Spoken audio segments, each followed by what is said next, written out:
Hey guys, இன்னைக்கு நாம author Darius forex எழுதின திங்க் ஸ்ட்ரெயிட் புக்கோட சம்மரியை தான் பார்க்க போறோம். சரி, புக்கோட சம்மரி பார்க்கறதுக்கு முன்னாடி ஒரு இன்ட்ரெஸ்டிங்கான கேள்வி கேட்கிறேன். நம்ம உடம்புல இருக்க எலும்புகள், தசைகள், நரம்புகள் இது எல்லாத்துலயும் ஏதாவது ஒண்ணு வலுவானதா இருக்கும். அப்படி பாக்குறப்போ நம்ம உடம்புல இருக்க வலுவான தசை, அதாவது ஸ்ட்ராங்கஸ்ட் மசில் எது? எல்லாரும் நாக்குன்னு தான் சொல்லுவீங்க. ஆனா இதுக்கான பதில் நாக்கு கிடையாது. இந்த கேள்விக்கான பதில தெரிஞ்சுக்கணும்னா கடைசி வரை பாருங்க. திங்க் ஸ்ட்ரெயிட், இதுக்கு நேராக யோசி, நேர்கொண்ட பார்வை, இந்த மாதிரி பல அர்த்தங்கள் சொல்லலாம். திங்கிங் பத்தி எத்தனையோ புக் வந்திருக்கு.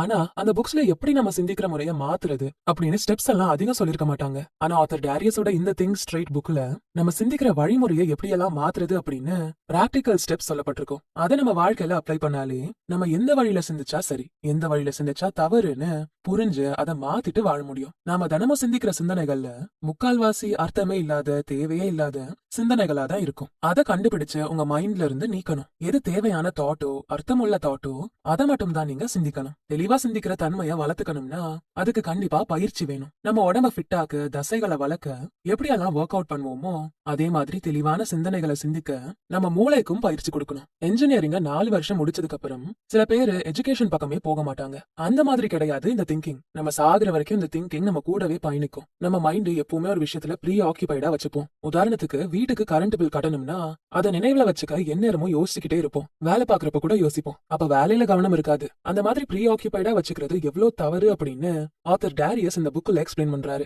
எப்படியெல்லாம் நம்ம எண்ணங்கள் நமக்கு எதிரா வேலை செய்யுதுன்னு ஆத்தர் டேரியஸ் இந்த புக்ல எக்ஸ்பிளைன் பண்றாரு. மக்கள் எல்லாரும் அவங்க மைண்ட கட்டுப்படுத்துறதே இல்ல, அதை ஃப்ரீயா விட்டுடுறாங்க. அவங்க எண்ணங்களையும் கட்டுப்படுத்துறது இல்ல, ஃப்ரீயா விட்டுடுறாங்க. அப்படி பண்ணாம அவங்க மைண்டுக்கு மாஸ்டர் ஆகணும். தான் என்ன யோசிக்கணும், எப்படி யோசிக்கணும், இதுக்கான சாய்ஸ் மக்கள் கையில தான் இருக்கு. ஆனா அதை அவங்க ரொம்ப ரேரா தான் பயன்படுத்துறாங்க. ஒன்ஸ் நம்ம மைண்ட நம்ம கட்டுப்பாட்டுக்குள்ள கொண்டு வந்துட்டா நம்ம வாழ்க்கையோட எல்லா பகுதிகளையும் சரியா வழி நடத்த முடியும். இந்த புக்ல இருந்து நம்ம கத்துக்க வேண்டிய சில பாடங்கள் என்னன்னு பார்க்கலாம். Number 1, you become what you think. நம்ம என்ன சிந்திக்கிறோமோ அதுவாதான் நாம ஆகும். இந்த புக்க ஆரம்பிக்கிறப்பவே ஒரு மெடிக்கல் ஸ்டூடெண்டோட கதையை தான் ஆத்தர் டேரியஸ் சொல்லிருப்பாரு. அந்த மெடிக்கல் ஸ்டூடெண்ட்டுக்கு பல வருடங்களா சூசைட் பண்ணிக்கணும் அப்படிங்கிற எண்ணம் இருந்துட்டே இருந்திருக்கு. அது கூடவே ஆங்ஸைட்டி, ஹாலுசினேஷன்ஸ் இதெல்லாமும் சேர்ந்து இருந்திருக்கு. இதுல இருந்து தப்பிக்க வழியே இல்லைன்னு அந்த ஸ்டூடெண்ட் நம்புறாரு. அவரோட இந்த டிப்ரெஷன் அவரோட அப்பா கிட்ட இருந்து வந்திருக்கலாம் அப்படின்னு சொல்லப்படுது. சோ ஜெனட்டிக்கலா இருக்கு அப்படின்னா அதை மாத்துறது ரொம்பவே கஷ்டம். போக போக தற்கொலை எண்ணங்கள் அவருக்கு இன்னும் அதிகமா இருக்கு. அப்போ ஒரு பிரெஞ்சு பிலாசபரோட கட்டுரையை அவர் படிக்கிறாரு. உடனே அவருக்கு ஏதோ ஒரு பலம் கிடைக்குது, சிந்திக்கிறதுக்கான ஃப்ரீடம் அவருக்கு கிடைக்குது. அப்போதான் தன்னோட சிந்தனைகளை பயன்படுத்தி மன அழுத்தத்துல இருந்து வெளியில வராரு. இந்த யங் மேன் தான் வளர்ந்து பிற்காலத்துல அமெரிக்காவோட முக்கியமான சைக்காலஜிஸ்டா மாறுறாரு. அவர் தான் வில்லியம் ஜேம்ஸ். ஜேம்ஸ் மத்தவங்களுக்கு டீச் பண்றப்போ அவர் எண்ணங்களை கட்டுப்படுத்துற விஷயத்தை தான் அடிப்படையா சொல்லி கொடுப்பாரு. நம்மளோட சுயநினைவுல வர்ற எண்ணங்கள்ல எதுல நம்ம கவனத்தை செலுத்தலாம்னு நாம தான் முடிவெடுக்கணும்னு ஜேம்ஸ் சொல்றாரு. சோ நம்ம என்ன நினைக்கிறோமோ அதுவாதான் நாம மாறுவோம். Next number 2, importance of practical thinking. நடைமுறைக்கு சாத்தியப்படாத நிறைய விஷயங்களை நாம சிந்திப்போம். ஆனா பிராக்டிகலா யோசிச்சாதான் நம்ம வாழ்க்கைய சிறப்பா வழிநடத்த முடியும்னு நம்ம தெளிவா புரிஞ்சுக்கணும். மனுஷனோட மூளை ஒரு சிறந்த மெஷின்னே சொல்லலாம். பெரிய பெரிய டாஸ்க் எல்லாம் பண்ற அளவுக்கு எந்த டெக்னாலஜிக்கும் இல்லாத திறன் கூட மனுஷனோட மூளைக்கு இருக்கு. நம்ம மைண்ட் ரொம்ப காம்ப்ளெக்ஸ் ஆன ஒண்ணு. அதனாலதான் நம்ம புத்தி கூர்மை வாய்ந்த இனமா இருக்கும். அதே சமயத்துல சில நேரம் நடைமுறைக்கு சாத்தியம் இல்லாத நிறைய விஷயங்களையும் நாம சிந்திப்போம். தியரட்டிக்கலா பார்த்தோம்னா நம்ம எண்ணங்கள் எல்லாத்துக்குமே லாஜிக் இருக்கும். ஆனா ஆராய்ச்சிகள் என்ன சொல்லுதுன்னா நம்மளோட எண்ணங்கள் லாஜிக் அடிப்படையா வச்சு இருக்கிறத விட ஆசைகள் அடிப்படையா வச்சுதான் இருக்குமா. சூப்பர்மேன் மாதிரி எனக்கும் பறக்கிற சக்தி இருந்தா எப்படி இருக்கும், சக்திமான் மாதிரி எல்லா உயிரையும் என்னால காப்பாத்த முடிஞ்சா எப்படி இருக்கும், இந்த மாதிரியான லாஜிக்கே இல்லாத ஆசைகள், எண்ணங்கள் தான் நமக்குள்ள அதிகமா இருக்குன்னு ஆத்தர் சொல்றாரு. அது மட்டும் இல்லாம நம்ம எண்ணங்கள் உருவாகிறதுக்கு நம்ம உள்ளுணர்வுகள், எமோஷன்ஸ், தவறான செய்திகள் இதுதான் முக்கியமான காரணங்களா இருக்குன்னு சொல்லப்படுது. ஆனா சரியான தகவல்கள் மூலமாவும் பிராக்டிக்கல் விஷயங்கள் மூலமாவும் தான் நம்ம எண்ணங்கள் உருவாகணும். அப்பதான் எந்த குழப்பமும் இல்லாம இந்த நிஜ உலகத்துல வாழ முடியும், சிந்தனைகளையும் நேர்படுத்த முடியும். Next number 3, use that works. வாழ்க்கைனா அதுல மேடு பள்ளம் எல்லாமே இருக்கும். ஒரு கட்டத்துல நமக்கு வெற்றி கிடைக்கும், ஒரு கட்டத்துல நமக்கு தோல்வி கிடைக்கும். இது ரெண்டுமே நமக்கு ஏதோ ஒரு பாடத்தை கண்டிப்பா கத்து கொடுக்கும். நம்ம மைண்ட் நம்மள பயன்படுத்த கூடாது. நம்ம தான் நம்ம மைண்ட் நமக்கான தேவைகளை அடையிறதுக்கு பயன்படுத்தணும். நம்ம வாழ்க்கையை இம்ப்ரூவ் பண்ண நம்ம எண்ணங்கள் எவ்வளவு தூரத்துக்கு வேணாலும் போகலாம். சோ நமக்கு எது தேவை, நமக்கு எது முக்கியம்னு நாம புரிஞ்சுக்கணும். நமக்கு தேவைப்படுற விஷயத்துக்கும் நமக்கு ரொம்ப முக்கியமான விஷயத்துக்கும் வித்தியாசம் இருக்கு. சோ அதை சரியா தேர்ந்தெடுத்துக்கணும். நம்ம மைண்டுக்கு மாஸ்டர் ஆகிறதுக்கு முதல் ஸ்டெப் ஃபேக்ட்ஸ் இதுன்னு செக் பண்ணணும். அப்புறம் மத்தவங்க என்ன சொல்றாங்கன்னு கொஞ்சமாச்சும் கவனிக்கணும். ஃபைனலா பிராக்டிகலான கன்க்ளூஷன்ஸ கொண்டு வரணும். எந்த எண்ணம் உண்மையா நடக்குமோ அதை மட்டும் பயன்படுத்தினா நம்ம எண்ணங்களை நம்ம கட்டுப்படுத்தலாம். Next number 4, clear thinking requires training. இந்த உலகத்துல நம்ம திறமசாலி ஆகணும்னா அதுக்கு பயிற்சி ரொம்பவே முக்கியம். நீங்க சரியான வழியில சிந்திக்கணும், சரியான முறையில நடந்துக்கணும்னா அதுக்கு உங்களோட மைண்ட நீங்க ட்ரெயின் பண்ணுங்க. Next number 5, from chaos to clarity. நமக்குள்ள வர எண்ணங்களை நம்ம குழப்பமா மாத்திக்கிறோம். சிலந்தியோட வலை மாதிரி ரொம்ப காம்ப்ளெக்ஸா நம்ம எண்ணங்களை பின்னி வச்சிடுறோம். இதனால எந்த ஒரு பிரயோஜனமுமே கிடையாது. கடந்த காலத்துல நடந்த ஏதாவது ஒரு விஷயத்த நம்ம நினைக்கிறப்போ நம்ம உணர்ச்சிகள்லாம் அப்படியே பொங்கி எழுந்து சீலிங்க பிச்சுக்கிட்டு வானம் வர ஜெட்டு வேகத்துல பறந்து போகும். இதனால ஏதாவது பலன் இருக்கா? ஆல்ரெடி நடந்து முடிஞ்சிருச்சு. அதை உங்களால மாத்த முடியுமா? வேணும்னா சூர்யா மாதிரி டைம் மிஷின் கண்டுபிடிச்சா அதை மாத்துறதுக்கு வாய்ப்பு இருக்கு. கடந்த காலத்தை மாத்தவே முடியாது அப்படிங்கிறப்போ அந்த எண்ணங்களை நம்ம ஏன் நிகழ்கால எண்ணங்களோட குழப்பிக்கணும்? அதை தெளிவா சிந்திச்சு பொங்கி எழுற நம்ம நிகழ்காலத்தோட சூழ்நிலைகளை தெளிவா பாக்குறதே இல்ல. எதிர்காலத்துல நான் இப்படி இருக்கணும் அப்படி இருக்கணும்னு அந்த சிந்தனைகள் ஒரு பக்கம் ஓடிட்டு இருக்கும். இப்படி கடந்த கால நிகழ்கால எதிர்கால எண்ணங்களை மொத்தமா போட்டு குழப்பி வச்சிருக்கோம். எது நிஜமா நமக்கு தேவைப்படும்னே தெரியாது. சோ பயன்பாடே இல்லாத எண்ணங்களை தூக்கி போட்டுட்டு நிகழ்காலத்துக்கு தேவையான எண்ணங்களை மட்டும் வச்சுக்கணும். அப்பதான் எந்த மன அழுத்தம் தரக்கூடிய சூழ்நிலைகளா இருந்தாலும் அதுல நமக்கு ஒரு தெளிவு கிடைக்கும். குழப்பமான எண்ணங்களை விளக்கிட்டு தெளிவான சிந்தனைக்குள்ள வாங்க. Number 6, life is not linear. நம்ம வாழ்க்கை நேரான கோட்டுல பயணிக்காது. அதுக்குன்னு பல வழிகளை ஒவ்வொரு திசையிலும் உருவாக்கிக்கும். ஆனா வாழ்க்கையில நம்ம பிளான் எல்லாமே நேர்கோட்டுல உருவாக்குறப்போ நம்ம இலக்கை எளிமையா அடைஞ்சிடலாம். நம்ம படிச்சா வேலை கிடைக்கும். ஏன் நமக்கு வேலை கிடைக்கணும்? ஏன்னா நமக்கு காசு முக்கியம். அப்ப காசு வேணும் அப்படிங்கிற எண்ணத்துல நல்லா படிச்சு நல்ல வேலையை தேட ஆரம்பிப்போம். இது நேர்கோட்டுல இருக்கும். ஆனா இன்னும் சில நேரங்கள்ல நம்ம வாழ்க்கை நேர்கோட்டுல பயணிக்காது. நம்ம படிக்கிறப்போ நிறைய தடங்கள் வரும். நம்ம கவனம் சிதறும், வழி மாறும். இப்படி பல விஷயங்கள் நடக்கும். நம்ம சரியான டிரெக்ஷன்ல வேலை பார்க்கிறோம். நம்ம சிந்தனைகள் சரியான டிரெக்ஷன்ல இருக்கு அப்படின்னா நம்ம ஆசைப்பட்ட இலக்க எதிர்பார்த்ததை விட அதிகமான பரிசுகளோட வாழ்க்கையோட நேரான கோட்டுல பயணிச்சு அடைய முடியும். Next number 7, connect the dots. நம்ம மூளையோட செயல்பாடு நிறைய நியூரான் அணுக்களை கனெக்ட் பண்ணி தான் நடக்கும். இப்ப நான் ஒரு பொருளை பாக்குறேன், உதாரணத்துக்கு போனை பாக்குறேன். இது போன் தான் நான் எப்படி கண்டுபிடிக்கிறேன்? ஏன்னா கடந்த காலத்துல இதுதான் போன் அப்படின்னு என்னோட பிரெயினுக்கு நான் சொல்லி கொடுத்திருக்கேன். இப்ப நான் இந்த போனை பாக்குறப்போ அந்த பழைய எண்ணங்களோட நம்ம மூளை கனெக்ட் பண்ணிக்குது. நிகழ்காலத்துக்கு தேவையான நிறைய விஷயங்களை நம்ம கடந்த காலத்திலேயே கத்து வச்சிருப்போம். அப்ப தேவையான நேரத்துல அந்த விஷயத்தை நம்ம கனெக்ட் பண்ணணும். இது மூலமா நம்மளோட கடினமான சூழ்நிலைக்கு சிறந்த சொல்யூஷன் கிடைக்கும். சோ கடந்த காலத்துல இருக்க எண்ணங்கள்ல எது தேவையான எண்ணங்களோ அதை மட்டும் நிகழ்காலத்துக்கு பயன்படுத்துங்க. Next number 8, filter your thoughts. வீடு அழுக்கா குப்பையா எல்லா பொருளும் செதறி கிடக்குதுன்னா நமக்கு பைத்தியம் பிடிக்கும். வீடுக்கே இப்படி பைத்தியம் பிடிக்குதுன்னா நம்ம மைண்டுக்குள்ள இதே மாதிரி குப்பைகள் இருந்தா நமக்கு எந்த அளவுக்கு பைத்தியம் பிடிக்கும்? சோ அப்பப்ப நம்ம சிந்தனைகளை வடிகட்டணும். எது தேவை எது தேவையில்லைன்னு ஆராய்ஞ்சு அதெல்லாம் அப்பப்ப ஃபில்டர் பண்ணி மைண்ட்ல இருந்து விளக்கிட்டா நம்ம சிந்திக்கிறதுக்கான வழிமுறை மாறும். Next number 9, stop thinking. சிந்திக்கிறது நிறுத்தணுமா? அது எப்படி?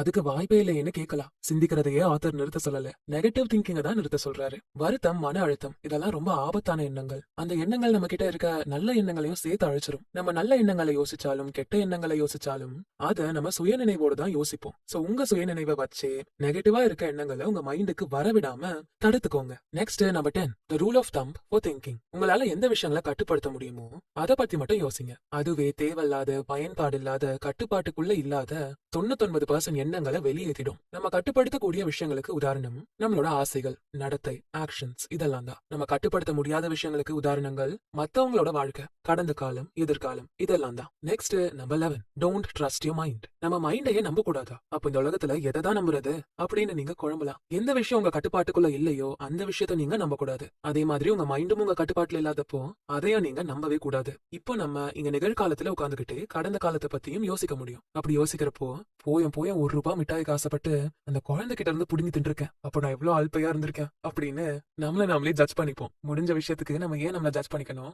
7 கழுத வயசுல சின்ன பிள்ளை கிட்ட மிட்டாய் பிடுங்கி தின்னிருந்தாலும் அது ஏதோ அறியாம செஞ்ச தப்புனே வச்சுப்போமே. ஆனா அதுல இருந்து தெரிஞ்சுக்க வேண்டியது என்னன்னா அடுத்த வாட்டி அந்த மாதிரி பண்ணக்கூடாது அப்படிங்கிற லெசனை மட்டும்தான். சோ உங்க மைண்ட நீங்க நம்ப கூடாது. ஏன்னா அது நம்மளே ஜட்ஜ் பண்ண வைக்குது. ஒருதலை பட்சமா பாக்குறது, ஏற்கனவே வரையறுக்கப்பட்ட தவறான விஷயங்கள். உதாரணத்துக்கு படிச்ச பசங்களுக்கு நாகரிகம் தெரியும், படிக்காத பசங்களுக்கு நாகரிகம் தெரியாது. இந்த மாதிரி தவறா வரையறுக்கப்பட்ட விஷயங்களை நம்ம கண்டுக்க கூடாது. எது தவறான விஷயம் எது சரியான விஷயம்னு பிரிச்சு பார்க்க தெரிஞ்சாலே நம்ம கண்டிப்பா மைண்ட கட்டுப்படுத்த முடியும், நேரான சிந்தனையும் கையாள முடியும். Next number 12, true versus untrue. எது உண்மை எது பொய்ன்னு நம்ம மைண்டுக்கு நாம தான் பிரிச்சு காட்டணும். சில நேரங்கள்ல நம்ம கற்பனையிலேயே வாழ்ந்திருப்போம். ஒருத்தனை நம்ம குத்துனா அவன் அப்படியே பறந்து போய் தள்ளு வண்டியெல்லாம் உடைச்சிட்டு விழுவான் அப்படின்னு படத்தை பார்த்த மோகத்துல எவனாச்சும் ஒருத்தன் போடா தண்டசோரனை திட்டுனா யார பார்த்து பாத்துடா தண்டசோர்னு சொன்னேன்னு பேக்ரவுண்ட் மியூசிக் எல்லாம் ஓடுற மாதிரி கற்பனை பண்ணி அவன ஒரு குத்துவோம். அதுக்கப்புறம் நடக்கிற விளைவு தள்ளு வண்டியெல்லாம் உடையாது. நம்ம தான் கை கால் உடைஞ்சு ஹாஸ்பிட்டல்ல படுத்திருப்போம். சோ எது ரியாலிட்டின்னு புரிஞ்சுக்கணும். நம்மள ஈர்க்கிறதுக்காக படத்துல நிறைய காட்சிகள் வச்சிருப்பாங்க. ஆனா அதெல்லாம் உண்மை கிடையாது.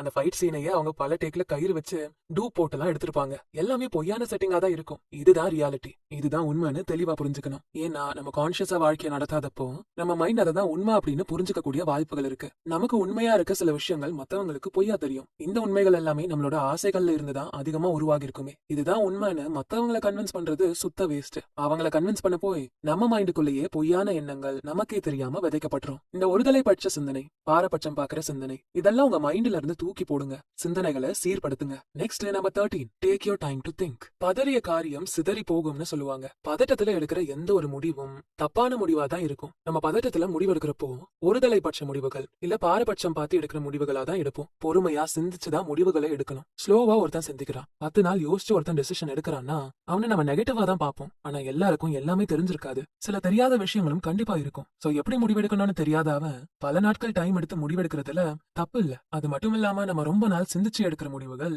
லாஜிக்காவும் இருக்கும், சிறந்ததாவும் இருக்கும். Next number 14, draw your thoughts. மொழிகள் எல்லாம் வர்றதுக்கு முன்னாடி சைகைகள் மூலமா தான் மக்கள் கம்யூனிகேட் பண்ணிக்கிட்டாங்க. சிலர் வரைஞ்சு காட்டுறது மூலமா பேசிக்கிட்டாங்க. சோ உங்க எண்ணங்களை வரைபடங்கள் மூலமா வெளிப்படுத்தலாம். நம்ம என்ன நினைக்கிறோமோ அதை நம்ம கற்பனை திறன் மூலமா வரைஞ்சு அதுல இருந்து உங்க எண்ணங்கள் என்ன, எது நல்ல எண்ணங்கள் எது கெட்ட எண்ணங்கள்னு பிரிச்சு நம்ம சிந்தனைகளை சரி பண்ணிக்க முடியும். Next number 15, be your self. நம்மளை பத்தி நமக்கு தான் அதிகம் தெரியும். மத்தவங்க நம்மள என்ன வேணாலும் ஜட்ஜ் பண்ணிக்கலாம். நாம எப்படின்னு நமக்கு தானே தெரியும். நமக்கு எது தேவை எது தேவையில்ல, மத்தவங்களுக்கு நம்ம கிட்ட இருந்து என்ன தேவை என்ன தேவையில்ல, இதெல்லாம் புரிஞ்சுக்கிட்டாலே நம்ம எண்ணங்கள்ல நாம தெளிவா இருப்போம். நாம செய்யற எல்லா செயல்களும் நம்ம எண்ணங்களை பொறுத்துதான் இருக்கும். சோ செயல்களை வச்சு நம்மளை பத்தி நாம தெளிவா புரிஞ்சுக்க முடியும்.